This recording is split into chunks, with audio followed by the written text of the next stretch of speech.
जय श्री कृष्णा। राधे राधे भगतजनों, आज हम रविवार व्रत की कथा सुनेंगे। सर्वप्रथम व्रत की पूजा की विधि जान लेते हैं। सर्व कामनाओं की पूर्ति के हेतु रविवार का व्रत श्रेष्ठ है। इस व्रत की विधि इस प्रकार है। प्रातःकाल स्नान आदि से निवृत्त होकर स्वच्छ वस्त्र धारण करें। शांत चित्त होकर परमात्मा का स्मरण करें। भोजन तथा फलाहार सूर्य के प्रकाश रहते ही कर लेना उचित है। यदि निराहार रहने पर सूर्य छिप जाए तो फिर दूसरे दिन सूर्य के उदय होने पर अर्घ देने के बाद ही भोजन करें। व्रत के दिन नमकीन तेल युक्त भोजन कदापि न करें। इस व्रत को करने से मान सम्मान बढ़ता है और शत्रुओं का क्षय होता है। आंख की पीड़ा के अतिरिक्त अन्य सभी पीड़ाएं इस व्रत को करने से दूर होती हैं। आइए भगतजनों, अब इस व्रत की कथा सुन लेते हैं। सब बोले सूर्य नारायण भगवान की जय। एक बार एक बुढ़िया थी। उसका नियम था कि वह प्रतिदिन रविवार को प्रातः सवेरे सवेरे ही उठकर स्नान आदि से निवृत्त होकर घर को गोबर से लीपकर फिर भोजन तैयार करके भगवान को भोग लगाकर फिर स्वयं भोजन करती थी। ऐसा व्रत करने से उसका घर अनेक प्रकार के धन धान्य से परिपूर्ण था। श्री हरि की कृपा से बुढ़िया माई के घर में किसी प्रकार का भी कोई विघ्न या दुख नहीं था। सब प्रकार से उसके घर में आनंद ही आनंद था। इस तरह कुछ दिन बीत जाने पर उसकी एक पड़ोसन, जिसकी गाय का गोबर बुढ़िया माई प्रतिदिन लाया करती थी, एक दिन वह पड़ोसन विचार करने लगी कि यह बुढ़िया माई हमेशा मेरी ही गाय का गोबर लेकर जाती है, इसलिए अपनी गाय को वह अब अपने घर के भीतर बांधने लगी। बुढ़िया माई को गोबर ना मिलने से रविवार के दिन अपने घर को न लीप सकी बुढ़िया माँ। इसीलिए उसने न तो भोजन बनाया और न ही भगवान को भोग लगाया तथा स्वयं भी भोजन आदि कुछ नहीं खाया। इस प्रकार उसने निराहार रहकर रविवार का व्रत किया। रात्रि हो गई अब और वह बुढ़िया माई भूखी ही सो गई। रात्रि में भगवान ने बुढ़िया माई को स्वप्न में दर्शन दिए और भोजन न बनाने और भोग न लगाने का कारण पूछा। तब उस बुढ़िया माई ने गोबर न मिलने का कारण सब भगवान को बता दिया, सुना दिया।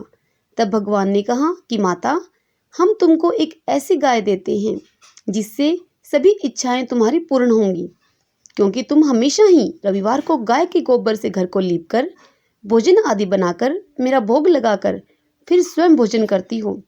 इससे मैं तुम्हारी इस भक्ति से बहुत ही प्रसन्न हूँ और मैं तुम्हें वरदान देता हूँ। निर्धन को धन और बांझ स्त्रियों को पुत्र देकर दुखों को मैं उनके दूर करता हूँ तथा अंत समय में मैं उनको मोक्ष देता हूँ।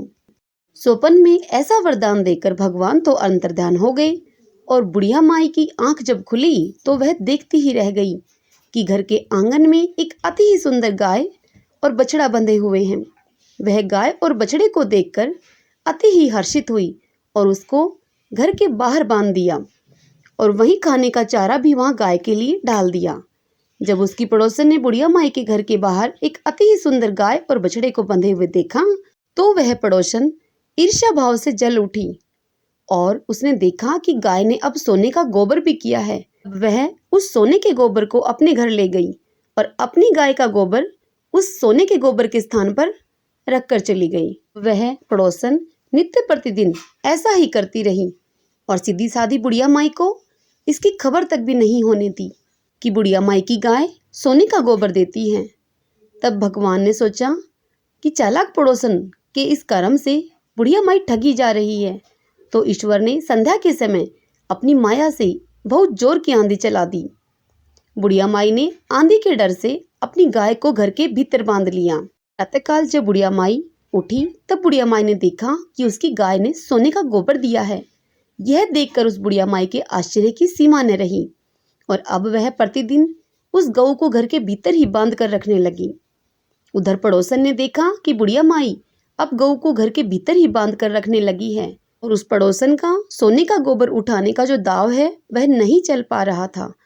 तो वह पड़ोसन ईर्ष्या भाव से जल उठी और कुछ उपाय न होता देख वह पड़ोसन उस देश के राजा की सभा में जाकर महाराज से बोली कि महाराज, मेरे पड़ोस में एक वृद्धा के पास, एक बुढ़िया माई के पास एक ऐसी गऊ है, आप जैसे राजाओं के ही योग्य है। वह नित्य सोने का गोबर देती है। आप उस सोने से प्रजा का पालन कीजिए। वह बुढ़िया माई भला इतने सोने का क्या करेगी। तब राजा ने अपने दूतों को बुलाकर आज्ञा दी कि बुढ़िया माई के घर जाओ और उस गऊ को लेकर आओ। राजा का आदेश सुनकर दूत गाय लाने को चल दिए। उस समय वह बुढ़िया माई प्रातः ईश्वर को भोग लगाकर भोजन करने ही जा रही थी कि तभी राजा के दूत उसके घर में आए और गाय को खोलकर लेकर चले गए। वृद्धा काफी रोई, काफी चिल्लाई, किंतु कर्मचारियों के समक्ष उसकी एक न चली।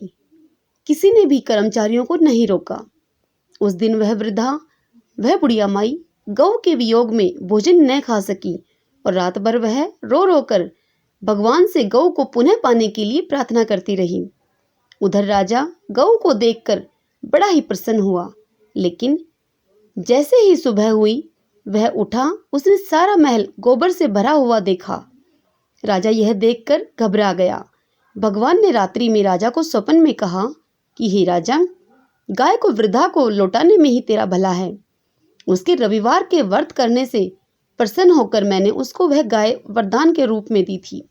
अब जब सुबह हुई तो राजा ने अपने स्वप्न को याद किया और वृद्धा को अपने महल में बुलाकर बहुत से धन के साथ सम्मान के सहित गाय और बछड़ा उसे लौटा दिया और उसकी पड़ोसन को बुलाकर उचित दंड दिया। इतना करने के बाद राजा के महल से गंदगी दूर हुई। उसी दिन से राजा ने नगरवासियों को यह आदेश भी दिया कि राज्य की तथा अपनी समस्त मनोकामनाओं की पूर्ति के लिए सभी रविवार का व्रत करो।